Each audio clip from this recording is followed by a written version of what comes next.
আমরা বাড়ি চলে এসেছি। গোপাল পুজো গোপাল পুজোর ওখানে গিয়েছিলাম।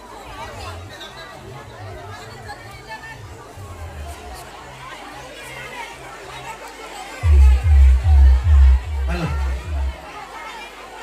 মাইকের সাউন্ড এখন দেখ।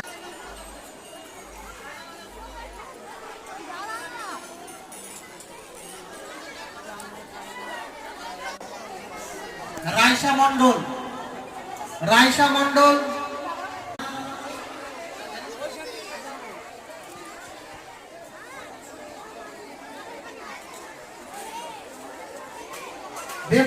এই যে চলে আসলাম। দিদুন আছে বাড়িতে, দিদুনকে দিয়েছি, দিসনি? দিদুন বললে দিতে হবে না, থাক। তোমার দাদাভাই দেখো গোটা দুনিয়া ঘুরে আসলো, কেউ মাখ খায়নি। আমি যে একটু তিলক দিয়ে দিয়েছি, তাই কত ভালো ছেলে, কেউ একটু খাওয়াবি মাখ খায়নি।